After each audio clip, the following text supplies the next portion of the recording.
ओम शांति। आज 18/8/2023 बाप दादा मधुबन से महावाक्य। मीठे बच्चे खुशबूदार फूल बनो। श्री कृष्ण है नंबर 1 खुशबूदार फूल, इसीलिए सभी को बहुत प्यारा लगता है। सभी नयनों पर रखते हैं। प्रश्न, लौकिक में स्वीट संबंध कौन सा है और स्वीटेस्ट किसको कहेंगे? उत्तर, लौकिक में भी स्वीट फादर को ही कहा जाता है। तुम बच्चे भी कहते हो हमारा अति मोस्ट लवली स्वीट फादर है, हम उसके लवली बच्चे हैं। स्वीटेस्ट फिर टीचर को कहेंगे क्योंकि टीचर पढ़ाई पढ़ाते हैं। नॉलेज सोर्स ऑफ इनकम है। तुमको भी पहले नॉलेज मिली है। गृहस्थ व्यवहार में रहते हुए इस नॉलेज को धारण करना और दूसरे को कराना है ना। गीत चला है, मरना तेरी गली में, जीना तेरी गली में। ओम शांति। बाबा कहते बच्चों ने गीत सुना, जब कोई मरते हैं तो दूसरे माँ बाप के पास जन्म लेते हैं, बाप को बधाई दी जाती है। अब तुम बच्चे जानते हो हम आत्मा या विनाशी हैं, वह शरीर की बात है।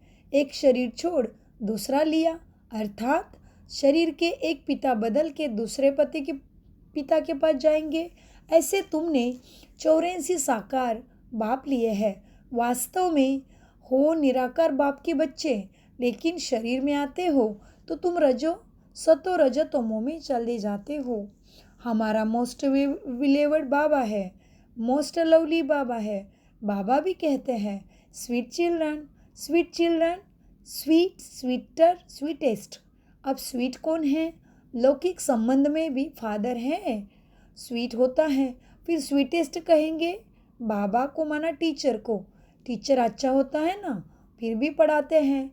कहा भी जाता है knowledge is source of income, तो यह नॉलेज भी तुम्हारे लिए सोर्स ऑफ इनकम है ना। तुम सदगति में देवी देवता बनते हो। वैसे तो सबके घर में पिता है, फिर भी पूछते हैं और ओ गॉड फादर कहते हैं। सबके पास शरीर का पिता है, फिर भी बाबा को बुलाते हैं, माना बाबा ही सबका पिता है। लेकिन जानते कोई नहीं।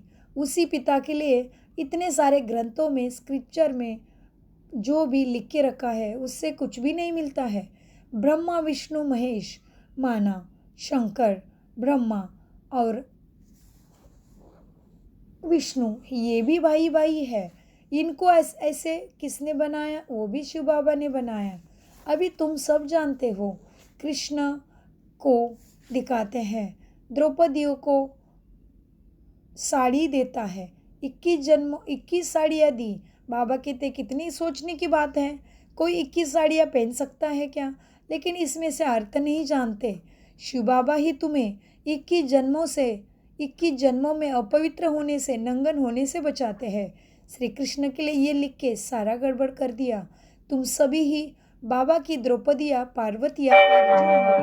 बाबा कहते हैं मैं ही तुम्हें ऐसा सतो प्रदान 21 जन्मों के लिए, माना 2500 साल के लिए सुख में बनाता हूँ। बाबा कहते हैं बच्चों, अब धारणा के लिए मुख्य सार में समझो। अंदर में, दिल में बाबा बाबा कहते, बाबा समान स्वीट स्वभाव का नेचर गुणवान बनाना है, आत्माभिमानी होकर रहना है, पढ़ाई पर पूरा ध्यान देना, मोस्ट लवली बाप को याद कर पावन जरूर बनना है। याद की अग्नि से ही तुम्हारे अंदर के विकारों की खाद निकल तुम सच्चा सोना बन जाएंगे, और बनना भी है। ये है आज की धारणा। वरदान। बाबा कहते हैं पहाड़ जैसी बात को भी एक बाबा शब्द की स्मृति द्वारा रूई बनाने वाले तुम ही सहजयोगी हो। सहजयोगी भव। तो बाबा बताते हैं वरदान के विस्तार में, सहजयोगी बनने के लिए एक शब्द याद रखो। क्या? मेरा बाबा। बस कोई भी बात आ जाए, हिमालय पहाड़ से भी बड़ी हो, लेकिन बाबा कहा और पहाड़ रुई बन जाएगा। रुई भी थोड़ी मजबूत कड़क होती है, रुई नरम और हल्की, लेकिन राई भी क्या है? बाबा कहते हैं पहाड़ भी राई बन जाएगा, लेकिन राई भी कड़सकत है। रुई नरम है और हल्की होती है, तो कितनी भी बड़ी बात रुई समान हल्की हो जाएगी। बस मेरा बाबा दिल से कहो और दिल में सदा रखो मेरा बाबा। दुनिया वाले देखेंगे तो कहेंगे ये कैसे होगा, और आप कहेंगे ये ऐसे होगा। बाबा कहाँ और बुद्धि में टच होगा कि ऐसे करो तो सहज हो जाएगा। यही सहज योगी जीवन है। स्लोगन: प्यार के सागर में लवलीन रहो तो सदा समीप समान और संपन्न भव के वरदानी बन जाएंगे। ओम शांति। मीठे प्यारे बाप दादा का अनगिनत पदम गुना शुक्रिया। हम सब बच्चों के लिए बाबा का याद प्यार गुड मॉर्निंग। हम सब प्यारे बच्चों का बाप दादा को याद प्यार गुड मॉर्निंग। नमस्ते प्यारे बाबा, नमस्ते।